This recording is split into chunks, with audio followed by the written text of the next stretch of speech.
Nighthawk and Cinnamon, written by Justin Gray and Jimmy Palmiotti, art by Patrick Scherberger.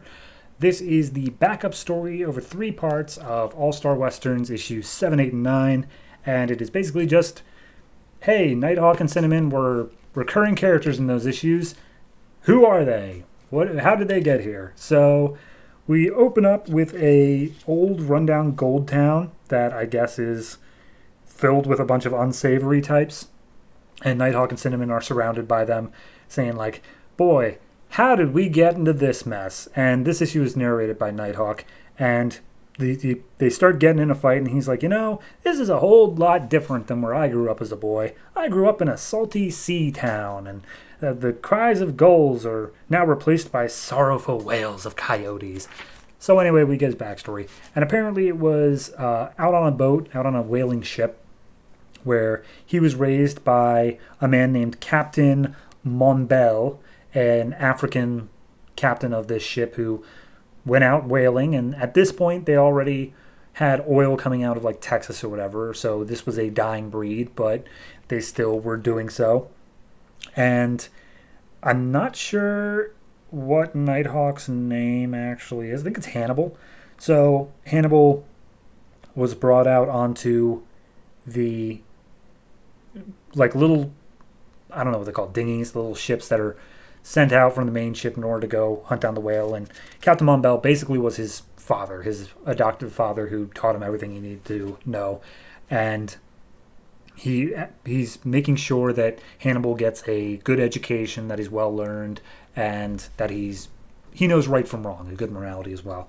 So he tells him about a story of how he was brought over here as a slave from Africa, but he got his freedom, and now he's captain of this ship and this own company. And we see in the background is the flag that I guess they use for the ship, and it is the Nighthawk symbol. So he's having them read like Darwin's Evolution of Species, and they get into a debate on like, what is God? Is it like real? Is it a feeling? Is it something that can't be explained? What is it truly? But they have a little intellectual conversation about that before finally they say, all right, get a good night's sleep because tonight we're sailing back home.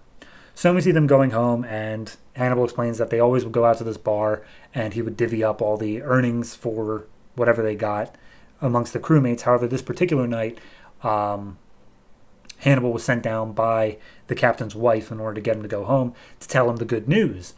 And as he arrives down at the bar, he sees that the captain has been attacked by his own crew who got greedy and wanted a larger share.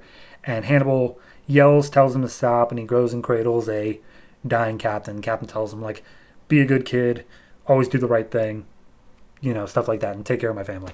So the good news that he was sent down to say was that the captain's wife was pregnant and they had a baby on the way. And he didn't tell the captain before he died because he didn't know whether or not that would be, a peaceful thing to tell him or,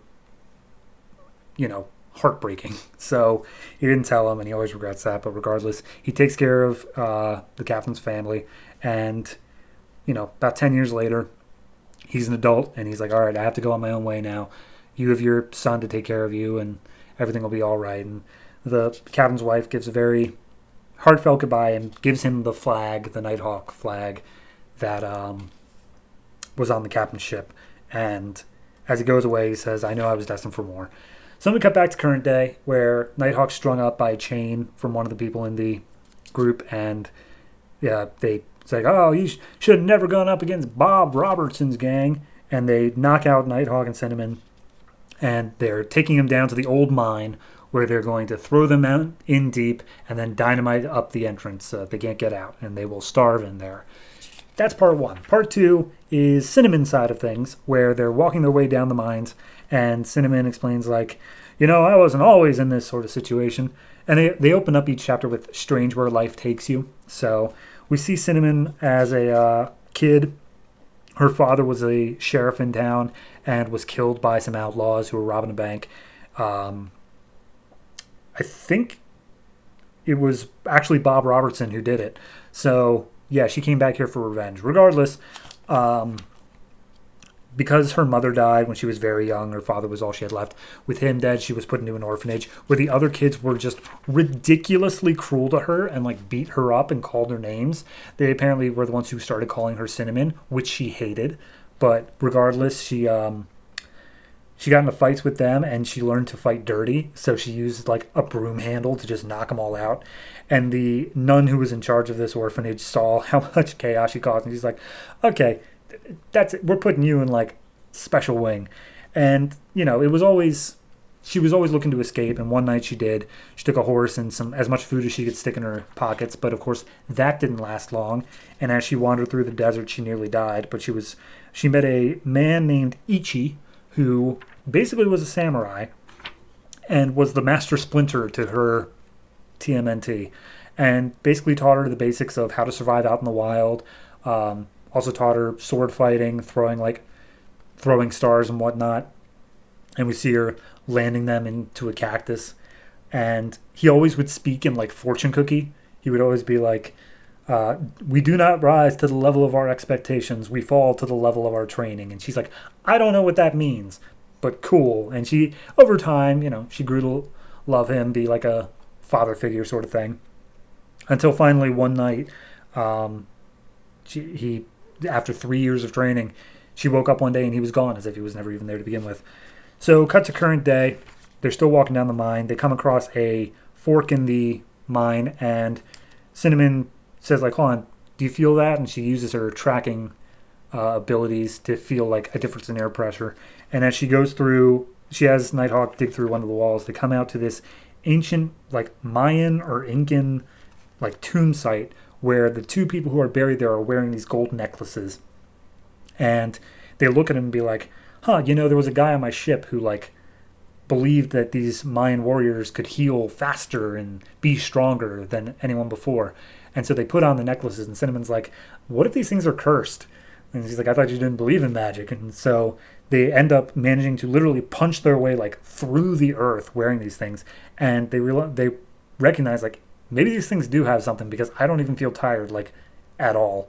So they keep them around their necks for the time being. But then they look out south of the desert, and they see that the Bob Robertson gang is making their way south down towards New Orleans.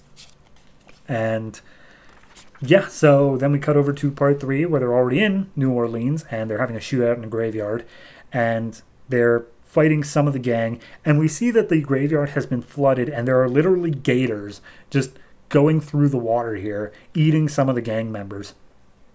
Finally, Cinnamon ropes up one of the gang members and dangles him above the gators until he gets the information of where the person who killed her father is staying, which is somewhere in New Orleans. So they get the information, and he's actually, because he's such a big public figure, he's actually in the middle of a float of the parade. So they're just standing over watching the parade. They'd be like, we'll just wait until one of his gang members manages to relay the information that we survived, and then we'll make our move. So they have a quick romantic moment on top of the roof. Robertson gets his information that Nighthawk and Cinnamon survived.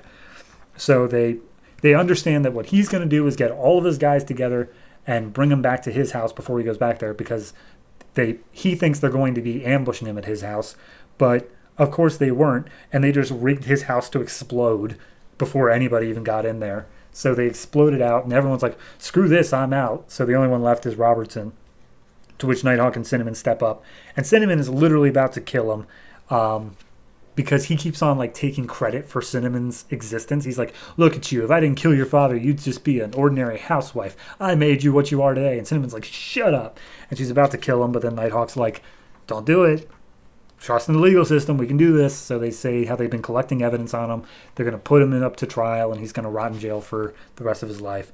But then as Nighthawk's saying this, Robertson pulls a gun on him, to which Cinnamon pulls off her father's sheriff's star, throws it into the throat of Robertson, killing him.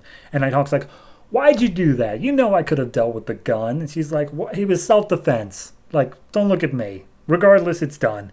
And he's like, fine, whatever. What do you want to do now that your years of revenge are finally finished? She's like, I don't know. You want to stay here in New Orleans until Jonah Hex gets here? Not actually saying that, but more or less what it means. And it's like, yeah, sure. And what should we do in our off hours? And she's like, oh, I'll let you figure that out for yourself, wink. and that's where it ends. I think it's a solid, like, I feel like I would have been better off reading this as I was reading the All-Star Western issues instead of saving them for afterwards, because it did feel like these characters didn't get a lot of time to shine in the issues themselves. But within this backup story, I think it does a very good job of saying, okay, here's who they are, here's where they got their necklace, da-da-da-da-da. It's just breaking down the basics of their characters, and I appreciate that. It would have done better if I read it as intended. However, as for this story itself, perfectly fine. It's well told. It gets through the origins of both characters and sets up their own little story of how they got to where they are now. It does it all interestingly. I don't know if these were pre-existing characters, if they were created for this, but they seem more pulpy. They seem more 50s era, so I'm sure that that's probably where they came from.